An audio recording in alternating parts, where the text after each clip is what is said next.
Hey guys, how's it going? Welcome to a Route 24 video. It is indeed the beginning of July now, so as per usual, we're going to go ahead and we're going to take a look at some highlights from the Japanese release schedule. Now, just before we get started, I just want to say that I almost did want to do this video, and that's just because the amount of games that I think are worth looking at are just so few this month. But we already skipped May, and I didn't want to skip basically like 2 months in such short succession. So I figured, even though it's really short, let's go ahead and let's just do a release video. So these are some highlights from the Japanese release schedule for July 2019. Getting things started on July 11th is Alkie Tsubasa no Shibari for the Vita, surprisingly. So if you still have one of those kicking around, go ahead and chart it up, because if it's anything like my Vita, it's probably dead.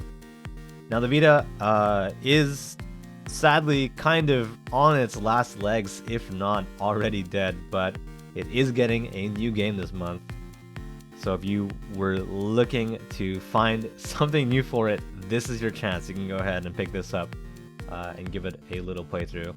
This is kind of like an indie RPG, so if you are into that kind of stuff, if that's what you primarily played on your Vita, it's more of that. So, I mean, that's good news. If you want to pick up a physical version of this game, you have to wait until July 25th. So if you're in Japan or whatever, and you want an actual like Vita card, you do need to wait like a couple more days, but you have an option of a digital version on the 11th or a physical copy on the 25th.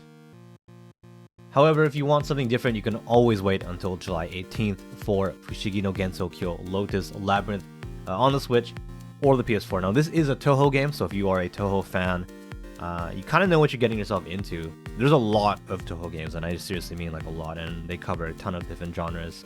So if you're a fan of Toho, you're probably already looking into this. If you're a fan of just the genre itself, like the roguelike dungeon crawler, the procedurally generated dungeons, maybe you're also looking at this.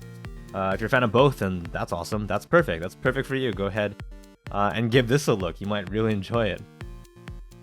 On July 25th, you can also check out Kill la Kill the game if on the Switch, the PS4, and the PC. Now, if you're like me, you probably will pick this up on the PC, and that's just because that's where I really prefer to play my games. I'm on the PC like all the time.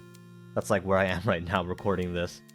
But if you're more of a couch gamer, I guess the PS4 would be a better option. And if you're looking for something portable, then maybe go with the Switch. Although technically, if you have a gaming laptop, technically, that's portable, but a little different. This is being made by Arc System Works, so I do have a lot of faith that they know what they're doing. I think they're really familiar with that flashy anime style. You can really see it in their other games. The Dragon Ball games that they've done. I guess just the one Dragon Ball game that they've done. But Guilty Gear, Blaze Blue, they all look really, really good, so I trust that they will put out a pretty competent fighter. And looking at the footage from the trailer right here, I think it'll be a lot of fun. So if you're a fan of the anime, fan of Arc System Works fighters, then probably this be a good game to pick up. And last but definitely not least is Fire Emblem Three Houses on the Switch. You can pick this up on July 26th. Fire Emblem is a series that I think wasn't always popular in English-speaking regions, and that's just because we weren't always getting all the games. They just weren't all translated. But now with modern games, we're getting them pretty much at the same time as Japan. Very little delay, if any. And they're really fun, I think, especially the modern ones.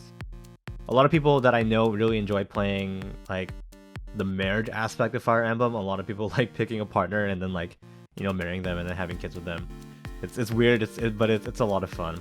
Putting that aside, the actual gameplay itself is also fun.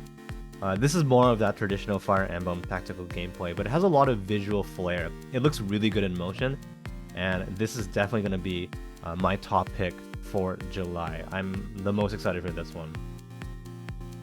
And that's gonna do it for now. Those are my top picks for July 2019. I know it was really, really short, but I mean, we got Fire Emblem in there, and that's probably the best game for the month.